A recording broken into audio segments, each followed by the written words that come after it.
Shepard did everything right. More than we could have hoped for. Commander Shepard uncovered the truth. And still, it's not enough. We're at war. No one wants to admit it, but humanity is under attack. But they're sending him to fight Geth. Geth. We both know they're not the real threat. The Reapers are still out there. And it's up to us to stop them. The Council will never trust Cerberus. They'll never accept our help, even after everything humanity has accomplished. But Shepard, they'll follow him. He's a hero, a bloody icon. But he's just one man. If we lose Shepard, humanity might well follow. Then see to it that we don't lose him.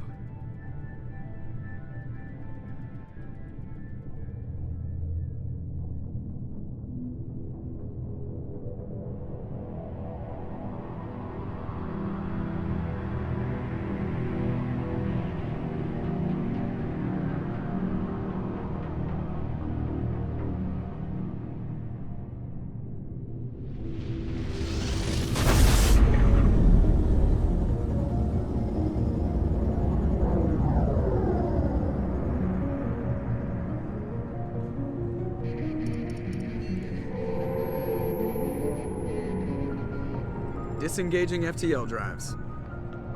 Emission sinks active. Board is green. We are running silent. We're wasting our time.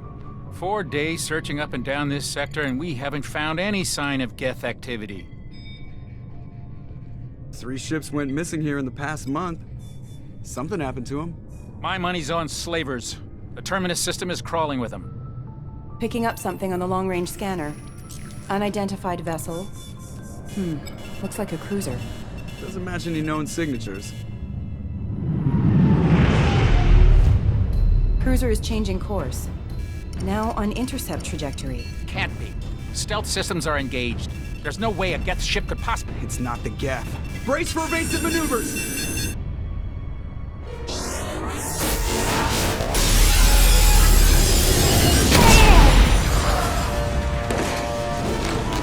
Presley! Kinetic barriers down! Multiple hull breaches! Weapons offline! Somebody get that fire out!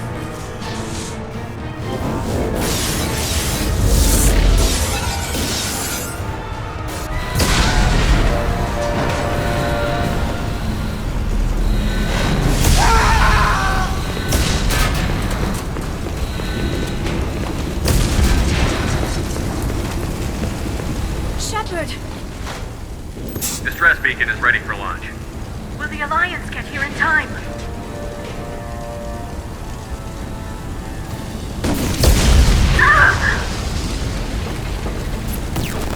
I'm not doing this just so they can find our frozen corpses. Get everyone onto the escape shuttle. Joker's still in the cockpit. He won't evacuate. I'm not leaving either.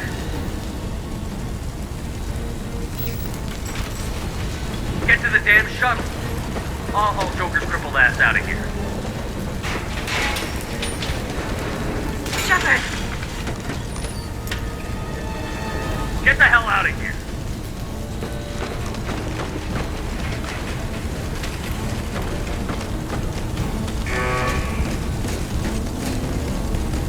Everybody in! Go, go, go!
Come on, Joker. We have to get out of here. No, I won't abandon the Normandy! I can still save her! The Normandy's dead. Just like us, we don't get the hell out of here. No, we just have to... Oh no. They're coming around for another attack!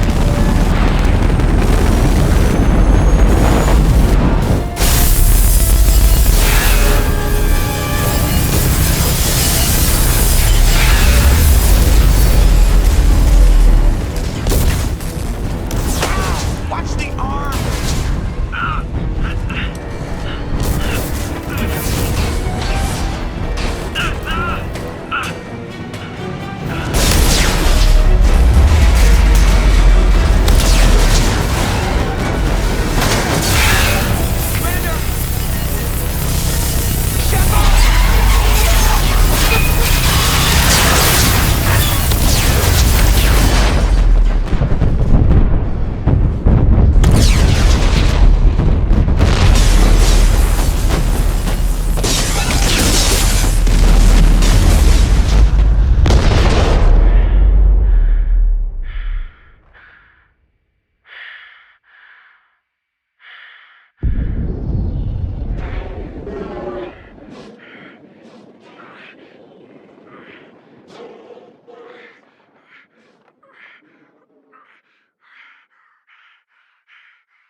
Just another routine mission.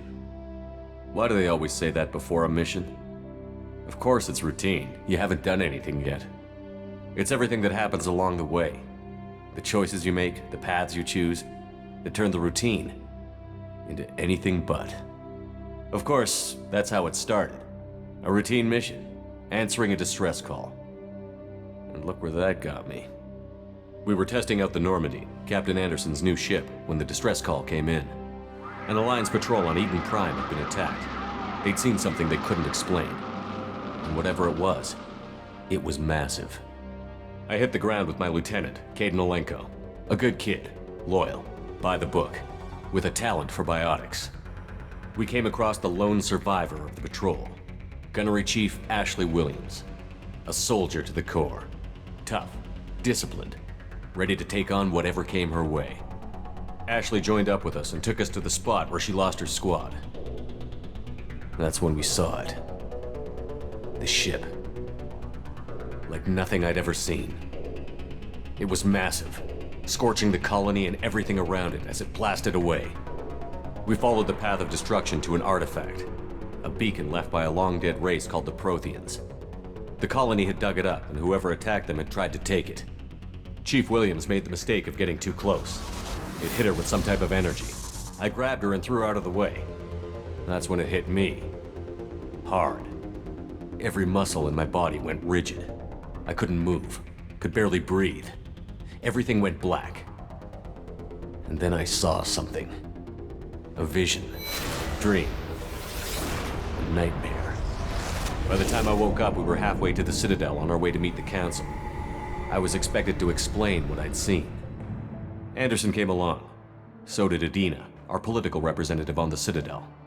With those two heavyweights, it seemed reasonable we could persuade the Council that the ship we'd seen was a potential threat, as was the individual behind the attacks. The main suspect for the Eden Prime massacre was a Turian Spectre named Saren. He'd been seen by one of the survivors from the colony at Eden Prime, and there was some evidence to suggest that the ship was connected to Saren. But even Adina's pointed accusations weren't enough to convince the Council. They just couldn't believe one of their chosen elite Spectres could be guilty of something like that. They needed proof, which meant I needed proof. Fortunately, I wasn't alone in my search. Garrus, another Turian, wanted to help. A top agent for Citadel Security. Despite orders from his superiors that he shouldn't get involved, he told me he was suspicious of Saren, and he had some useful leads. More importantly, he was willing to share them. That led me to Rex, the biggest, nastiest looking Krogan bounty hunter I'd ever seen. He turned out to be more than just a brute. It was his intel that led to a fugitive with incriminating evidence on Saren. The fugitive turned out to be an energetic little Quarian named Tali.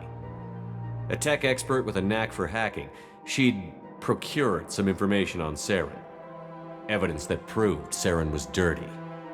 Tali's evidence proved that Saren was responsible for the massacre on Eden Prime, and that the immense warship we'd spotted was in fact Saren's flagship. But it went much further. Saren was trying to find a way to bring back a race of sentient machines from dark space. Machines allegedly responsible for cleansing the galaxy of all organic life. These Reapers were blamed for wiping out all life 50,000 years ago, including the Protheans, then disappearing back through the mass relays to dark space, leaving no trace they'd ever been. That explained why Saren was after the beacon, and it made some sense out of my visions. But not much else. We couldn't convince the Council that the Reapers were a threat, but they agreed Saren had to be stopped. They stripped him of his Spectre status and gave me the honor of becoming the first human Spectre. My first task? Bring down Saren. Anderson decided to stay behind, giving up his ship, the Normandy. He told me I would need it more than he would. He also pointed me in a direction. Liara, a Prothean expert, adept in biotics, and maybe most importantly, daughter of Benezia, Saren's top lieutenant. And like most Asari, as beautiful as she is intelligent, and born with a unique ability to meld with other species. Liara was able to help me decipher some of the vision the beacon had given me. Nothing concrete, but it gave me some clues. And a new appreciation for the Asari. Her technique for accessing my vision was unexpected, but not at all unpleasant. Ashley was a little concerned about the connection I shared with Liara. As commander, I knew either relationship had the potential to interfere with the mission. I told Liara about how I felt. Apparently, she'd felt it too. But we agreed we wouldn't let it get in the way of our mission. Finding Saren. Thanks to Liara's help, we had our next lead. Benezia. Saren had taken her to Novaria, where he'd enslaved a dangerous race of insect-like creatures, the Rachni. He ordered Benezia to use the same technique Liara had used on me to extract information from the Rachni Queen. The Queen's drones were everywhere, and they weren't happy. We had to fight through hundreds of them to get to Benezia.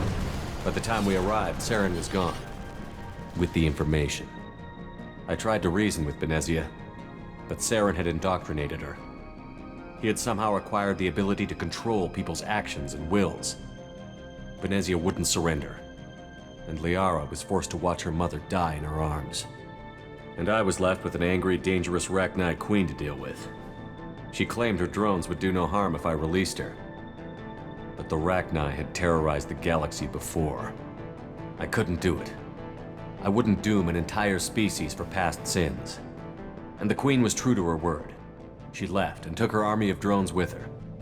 With Saren's top lieutenant dead, he was quickly running out of time and places to hide. I tracked him down at his base on Vermeer, but we soon learned it was more than a base of operations. It was a breeding ground. Saren was breeding an army of Krogan. He'd found a cure for the genophage, a disease inflicted on the Krogan to prevent them from breeding and taking over the galaxy. But the Krogan Saren was breeding were slaves, mindless beasts that obeyed Saren's will. I had to destroy the base, and all its research. Rex disagreed. Violently. Rex wanted the genophage cure for his people. I tried to convince him to help me destroy it, that these Krogan weren't real. But he wouldn't back down. Fortunately, Rex is smarter than he looks. He realized this wasn't the way to help his people, and that Saren was the real threat. When we finally got to the center of the base, I realized just how close Saren was to completing his plan. He was already in communication with the Reapers. Sovereign, Saren's flagship we'd all assumed was just a ship, was a Reaper. It spoke to me, threatened me. I could feel the menace it had for every living thing. It wanted me dead. It wanted us all dead. And I knew it was capable of doing just that. What I couldn't understand was why Saren would help it. But there was no time to think about it. Sovereign knew where we were. We had to destroy the base and get the hell out. I split up my team in 2 squads, sending Ash with one and Kaidan with the other as a distraction. We had a nuke, and we planned to use it. Before we could detonate the bomb, Saren showed up. We fought. I stalled him to make time for my team. And in talking to him, I realized the truth. It wasn't Saren who was indoctrinating everyone. It was Sovereign. The Reaper. And Saren was in deeper than all of them. He tried to convince me he was still in control, said he found a way to reduce the Reaper's influence, but he was kidding himself. Or believing the lies Sovereign was telling him. Before I could convince him to stop, he ran, leaving me just seconds to extract my squad mates. I tried, but I wasn't fast enough. I could only save one of them. Ash was a good friend, and a great soldier. But I had to choose, and I chose Kaidan. That was the last time Saren would slip away from me. I knew then, the next time we met, one of us would die. With my team mostly intact, we chased Saren and his army to Ilos, a long-lost planet that had once belonged to the Protheans. As we prepared for what we knew would be a desperate fight, I spoke to my crew. We were just one ship, against Saren's growing army. I assured them all that despite the odds, we could defeat him. But Liara saw through my words. She knew I was hurting after Ash's death. She could sense my doubts. We both knew this mission could be our last. Until that moment, we'd put our feelings aside for the sake of that mission. But why wait? We gave in to each other, and it was perfect. While it lasted. We arrived on Ilos, close behind Saren. Once on the planet, we discovered a Prothean databank that helped me put the final pieces of my vision together. The Reapers had come 50,000 years ago, and every 50,000 years before that, each time purging the galaxy of life. The Protheans had fought and died, like every species before them. But a few survived long enough to leave a parting gift. The Protheans had discovered that the Citadel was the key to controlling the mass relays.